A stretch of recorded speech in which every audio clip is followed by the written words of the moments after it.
Bom, então vamos resolver aqui, né, o exercício 5 aqui de mais uma das provas. Eu já estava resolvendo os exercícios dessa prova, alguns, né? Acho que eu resolvi o 1 e o 2, né? O, o 3 eu não resolvi. Mas enfim, vamos resolver aqui o 5, que é um exercício de equações simultâneas, né? É um exercício bem simples, na verdade, né? Ele dá aí duas equações, né? Um sisteminha matemático, y renda, c consumo, t tributação. Obtém as equações na forma reduzida e suas correspondências com as equações na forma estrutural. Ó, então a primeira coisa que a gente tem que fazer, se o problema é de equações simultâneas, a gente precisa pensar quem são as variáveis endógenas do meu sistema, tá? Quem é que vai, né, desempenhar esse papel e quem vão ser as variáveis exógenas? Primeiro, a gente tem que saber que para as duas equações aqui serem definidas, elas precisam ter o quê?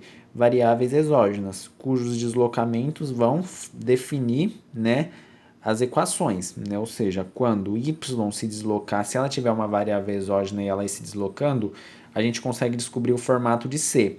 E se C tiver uma variável exógena e ela for se deslocando, o formato de y, a equação de yt, né, o gráfico delas também será, vamos descobrir. Né? Então, primeiro, variável exógena é quem? Olha, é quem está em uma equação, mas não está em outra. Né? Por exemplo, existe yt está aqui na primeira equação e o t, que é tributação defasado, t menos 1 também está aí nessa equação, mas não está na outra. Ok. Então, tá bom. Mas quem são as variáveis endógenas? Primeiro, variável endógena, normalmente ela tá dos ambos os lados aqui, entendeu? E quem é que tá nos ambos os lados? C tá aqui, né? Tá do lado esquerdo e também tá no lado direito. E Y também tá no lado esquerdo e também tá no lado direito. Então a gente já pode afirmar que o que, olha, YT e CT, eu vou ter que obter elas em suas formas reduzidas, ou seja, eu vou ter que obter yt em função de parâmetros, em função das variáveis exógenas do sistema, em função de yt menos 1 e t menos 1. E eu vou ter que obter c em sua forma reduzida, c em função de yt menos 1 e tributação em t menos 1, ok? Como é que a gente vai fazer isso? Bom, em primeiro lugar, né, vamos ver aqui. Escreve a equação, vamos escrever a equação de boa aqui, direitinho, certo? E o que a gente vai fazer? Olha, se eu quero descobrir, por exemplo, quem é a forma reduzida de yt, eu preciso tirar, né? Tirar da equação de yt a variável endógena, ou as outras variáveis endógenas que não seja ela, né? Ou seja, eu tenho que deixar yt sendo a única variável endógena da minha equação. Yt, só que nessa equação eu tenho quem? Yt e ct. Então eu tenho que tirar ct da jogada, certo? Então o que eu faço? Olha, eu sei que ct ele é igual ao quê? A um conjunto aqui de variáveis, certo? Entre elas o próprio yt, o tributação em t-1, um termo aqui, um coeficiente e o termo de erro. Então, se eu sei que c é igual a tudo isso, basta eu substituir aqui, que é o que eu fiz logo aqui, entendeu?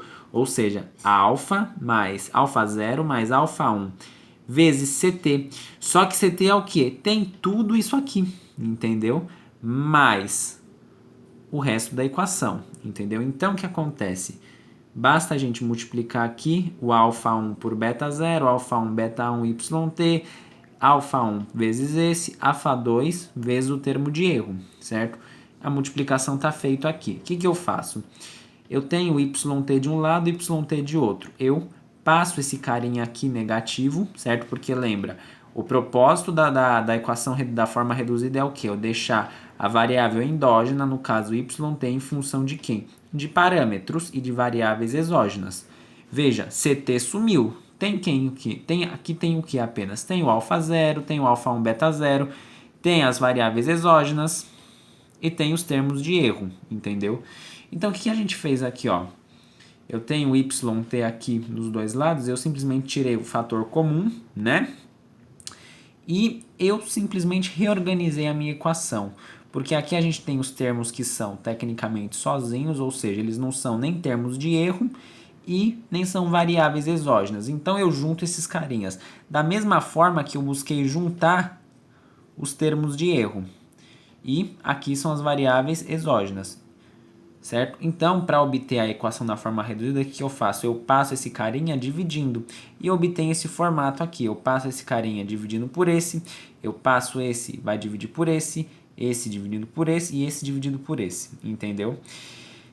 Dado isso, para a gente simplificar, o que a gente faz? A gente vai chamar cada um desses carinhas maiores aqui, desses monstrinhos, de uma letra aqui que vai representá-los, né? Por exemplo, a gente chama normalmente de π. Então, o que eu faço? Os termos que são sozinhos eu chamo de π0. Eu não preciso chamar de π0, mas eu tenho que ter uma letra que represente, né?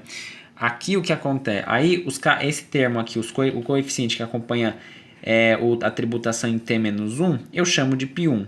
Esse cara que acompanha yt-1 eu chamo de π2. E esse cara aqui, que é o termo de erro, eu chamo de V1T, que é o termo de erro mais resumido. Então, essas são as correspondências.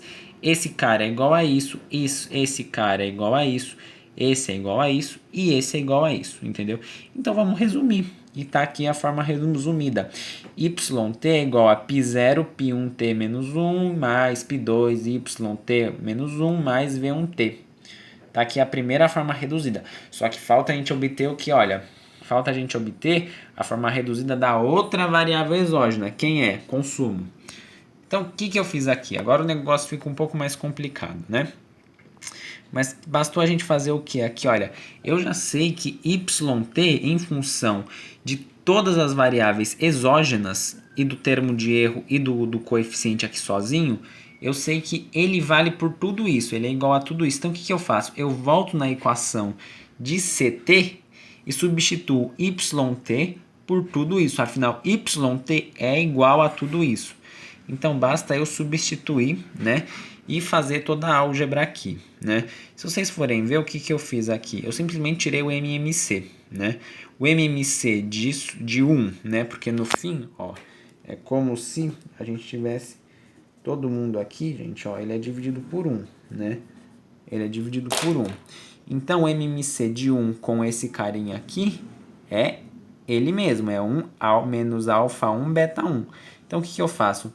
Divido e multiplico, divido e multiplico, divido e multiplico, que foi o que eu fiz, entendeu?